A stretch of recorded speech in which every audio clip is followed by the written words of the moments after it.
mudah-mudahan di sisa masa pemerintahan ini, Presiden Jokowi menjadi presiden yang enlightened, yang tercerahkan untuk melakukan pemberantasan korupsi yang menurut saya loyo, bahkan tidak kuat dilakukan pada periode pertama. Jadi 4 tahun sisa ini kita berharap bahwa Indonesia akan menjadi baldatun thayyibatun warrabun ghafur bagi mereka yang benci dengan korupsi, tapi akan menjadi neraka bagi koruptor.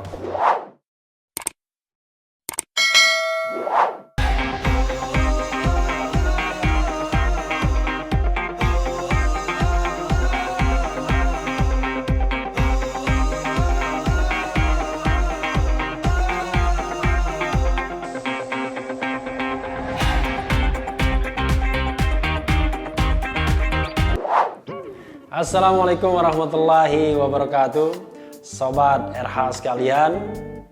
Jumpa lagi kita dalam channel yang keren ini, Keren Cadas. Nah, kali ini di Uber, ulas berita apa yang kita Uber. Ini soal teman saya sebenarnya ini, yaitu Romahur Muzi. Sudah saya baca berita di media malam kemarin. Romahur Muzi bebas karena masa tahanannya sudah selesai. Kenapa begitu? Karena dipotong masa tahanannya, hukumannya yang tadinya 2 tahun di pengadilan negeri PN Tipikor, sekarang ketika banding ke pengadilan tinggi itu justru dipotong menjadi 1 tahun. Jadi KPK kalah berkali-kali karena KPK menuntut dengan tuntutan 4 tahun penjara, tapi kemudian diputus 2 tahun. Ketika KPK banding menjadi 1 tahun malah tambah ringan, dan KPK mengajukan kasasi lagi yang saya baca. Karena sudah selesai masa hukumannya, maka Romi pun melenggang bebas. Tapi saya tidak ingin personal terhadap Romahur Muzinya atau Rominya. Romi ini sahabat saya juga, adik mantan dosen saya di UGM, almarhum Fajrul Fala, juga pernah datang ketika promosi disertasi saya. Tapi kan bukan itu yang ingin saya bicarakan. Yang ingin saya bicarakan adalah sebuah fenomena bagaimana melemahnya pemberantasan korupsi di terutama era kedua pemerintahan Presiden Jokowi. Saya ingin membacakan satu berita dari Indonesian Corruption Watch yang memprotes soal masa hukumannya Romahur Muzi. Ini dari Indonesian Corruption Watch. Jadi peneliti Indonesia Corruption Watch Kurnia Ramadana menilai pengurangan hukuman mantan Ketua Umum Partai Persatuan Pembangunan Romahur Muzi di tingkat banding telah mencoreng rasa keadilan. Kurnia lantas membandingkan hukuman Romi dan seorang kepala desa.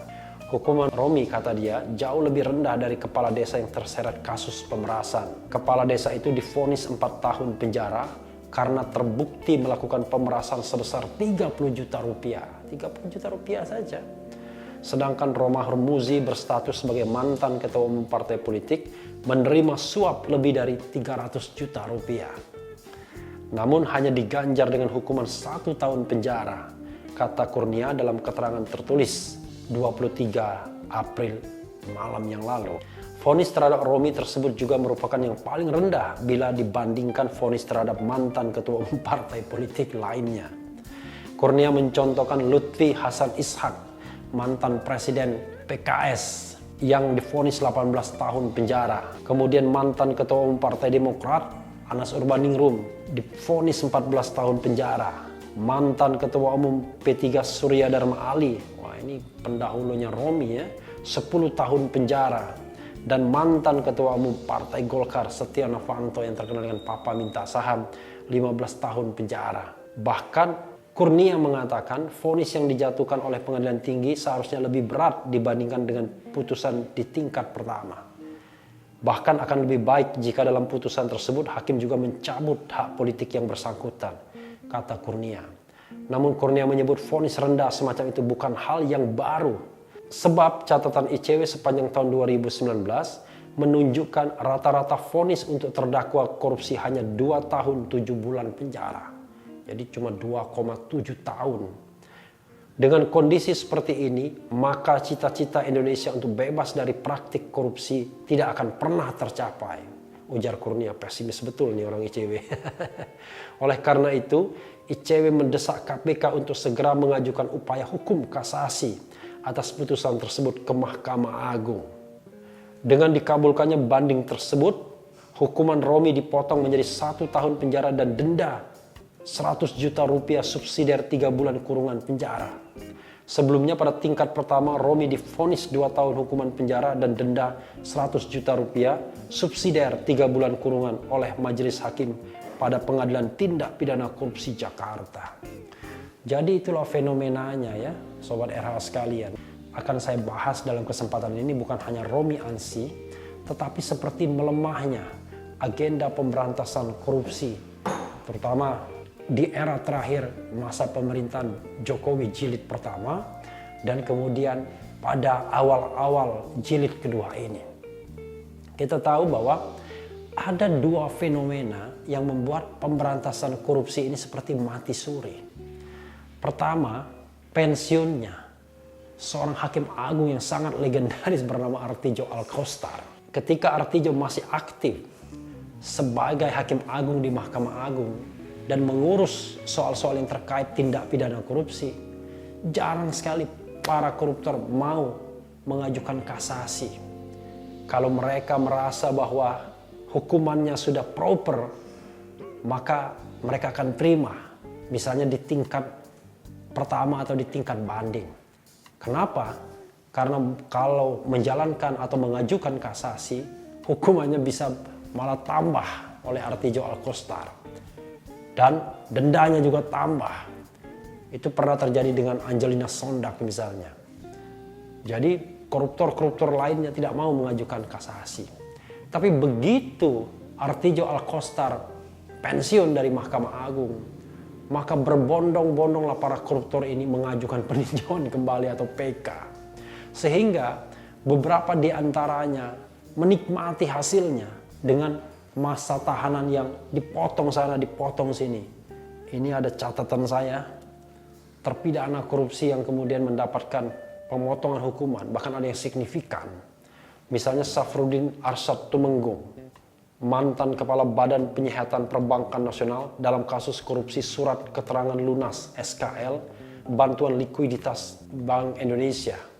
Mahkamah Agung memutus terdakwa kasus bantuan likuiditas Bank Indonesia ini lepas. Ya ini dinyatakan bersalah tapi dibebaskan. Wah. Sebelumnya dalam putusan pengadilan tingkat pertama, Safruddin Tumenggung divonis 12 tahun penjara.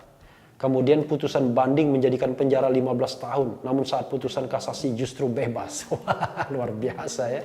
Jadi bayangkan, tingkat pertama 12 tahun, banding tambah naik 15 tahun. Lalu ketika sampai Mahkamah Agung didiskon 100% jadi bebas, dinyatakan bersalah tapi itu bukan tindak pidana korupsi. Berikutnya adalah Sofyan Basir, mantan Direktur Utama PT PLN, diduga turut membantu transaksi suap proyek pembangunan PLTU Riau I. Majelis Hakim Tipikor menjatuhkan vonis bebas Sofyan Basir karena tidak terbukti bersalah membantu dugaan transaksi suap proyek pembangunan PLTU Riau I. Biasanya jarang sekali Sobat RH sekalian yang namanya KPK kalah di pengadilan Tipikor. Tapi dalam kasus Sofyan Basir ini kalah KPK. Berikutnya Idrus Marham, mantan Menteri Sosial, terbukti menerima uang suap sebesar 2,250 miliar yang dimaksudkan untuk membantu Yohanes Koco dalam mendapatkan proyek Independent Power Producer, pembangkit listrik tenaga uap. Idrus sebelumnya divonis 3 tahun penjara dan denda 150 juta subsidiar 2 bulan kurungan oleh Majelis Hakim Pengadilan Tipikor Jakarta. Hukumannya kemudian diperberat di Pengadilan Tinggi menjadi 5 tahun penjara. Idrus kemudian mengajukan kasasi ke Mahkamah Agung dan mendapatkan pengurangan masa hukuman penjara menjadi hanya 2 tahun penjara karena dianggap bukan unsur penentu yang berwenang. Luar biasa ya.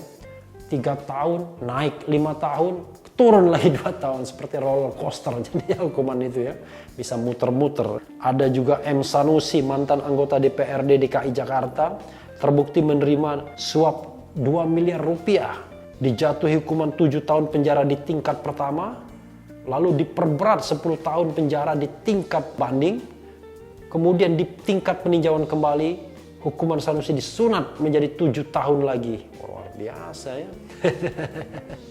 Jadi 7 tahun, 10 tahun dia intip-intip, Artijo pensiun, ajukan peninjauan kembali, disunat jadi 7 tahun kembali.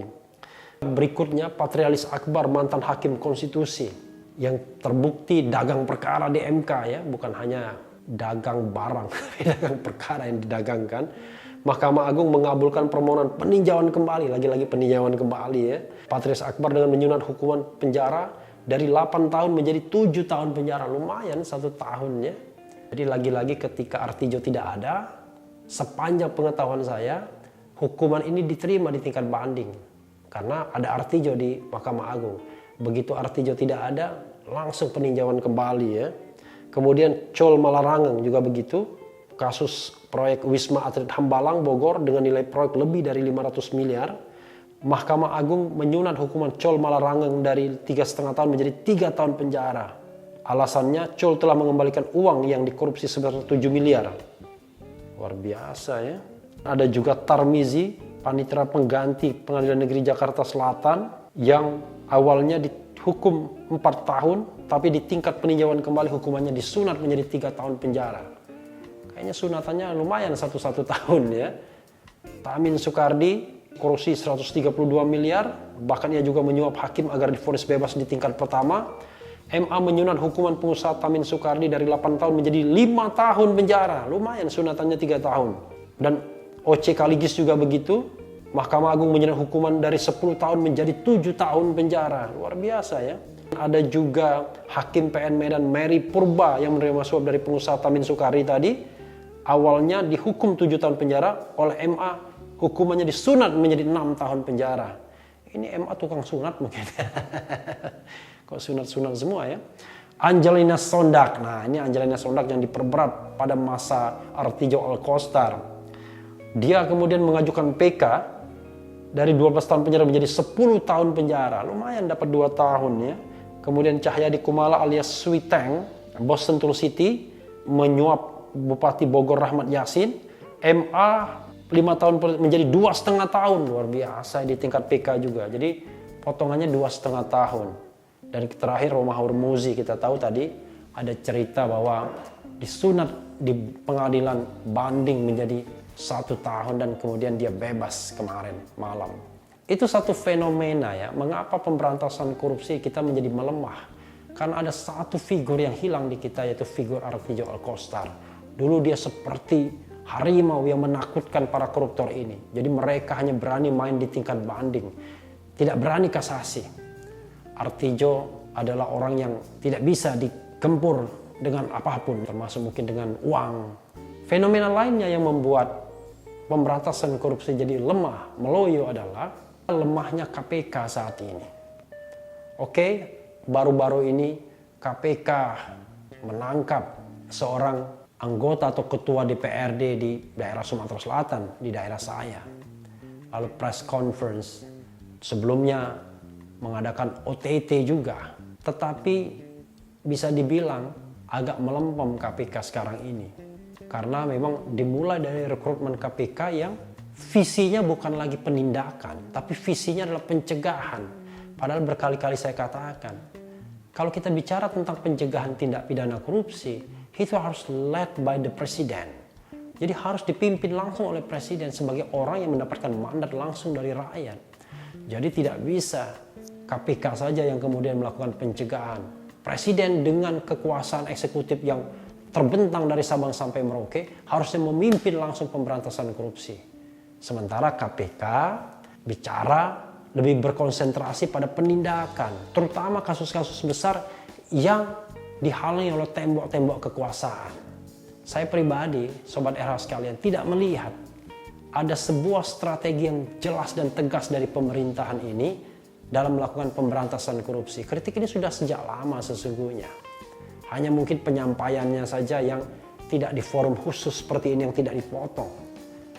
Dalam talk show, kegiatan-kegiatan, misalnya seminar, saya sampaikan hal ini. ini makin melemah. Agak mencengangkan saya.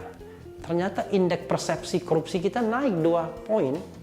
2018 38 sekarang menjadi 40. Saya khawatir jangan-jangan belum dihitung masa-masa akhir dari pemerintahan Presiden Jokowi yang ada pelemahan KPK di dalamnya dan juga belum memperhitungkan pensiunnya atau fenomena-fenomena yang terjadi setelah Hakim Agung Artijo Alkostar pensiun. Atau mungkin ada variabel lain yang saya pribadi tidak tahu juga sehingga IPK itu menjadi naik.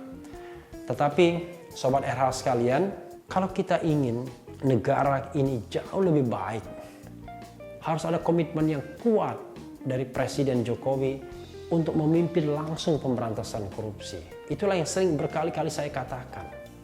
Jadi Presiden Jokowi harus pimpin langsung pemberantasan korupsi. Maksudnya apa? Kita tahu bahwa yang namanya pemberantasan korupsi itu tidak hanya dari sisi penindakan tapi juga pencegahan. Jadi Presiden harus membuat program pencegahan tindak pidana korupsi yang betul-betul masif. Apalagi sekarang di tengah bencana COVID-19 ini. Jangan lupa potensi korupsi itu akan tinggi. Ada isu mengenai misalnya proyek belajar online 5,6 triliun yang ditengarai, mungkin juga ada kong kali kongnya. Nanti pada kesempatan lain barangkali kita telusuri juga hal seperti ini. Ada juga Perpu 1 2020 yang bisa menjadi surga bagi para koruptor dan juga free riders, penunggang-penunggang gelap dana bencana. Dana yang ada yang dideploy itu bisa ratusan triliun. Bisa dibayangkan gimana para koruptor tidak menganga, pengusaha tidak menganga melihat uang sebanyak itu. Jadi Presiden yang harus firm, yang harus memimpin langsung pemberantasan korupsi. Sementara KPK di-enforce, diperkuat bersama penegak hukum lainnya. Baik kejaksaan maupun kepolisian harus berganding tangan bertiga untuk melakukan pemberantasan korupsi. Saya sangat miris sekali kalau misalnya melihat rata-rata hukumannya cuma 2,7 bulan. Saya punya teman kebetulan di daerah Batam sana, punya anak baik karena dia punya hubungan dengan pacarnya, kemudian dianggap hubungan di bawah umur, kena hukuman sampai 7-8 tahun penjara. Coba bayangkan, korupsi yang dianggap extraordinary crimes, itu hanya dihukum 1 tahun saja. Saya tahu bahwa orang kayak Romi, itu adalah teman saya juga, tapi saya sekali lagi, kita harus membedakan antara kelakuan dan antara persahabatan. Jadi kalau Roma Hurmuzi melihat video ini, saya mohon maaf, saya tidak mendiskreditkan orangnya, tapi saya membaca fenomena secara keseluruhan bagaimana pemberantasan korupsi di kita sangat lemah. Dan sekali lagi, untuk pejabat-pejabat publik, korupsi di lingkaran kekuasaan, di lingkaran partai politik itu seperti fenomena gunung es saja sesungguhnya. Kebetulan saja 1-2 kena cokok oleh KPK. Makanya tidak heran kemudian agenda para politisi adalah memperlemah KPK agar mereka bebas. Jadi yang namanya suap di pilkada misalnya, itu sudah menjadi rahasia umum. Tidak ada yang namanya makan siang gratis. Ketika partai politik dijadikan perahu, tunggangan untuk pencalonan kepala daerah, tidak ada yang gratis, semuanya membayar. Dan itu bisa uang sampai miliaran, puluhan miliar, bahkan mungkin juga ratusan miliar.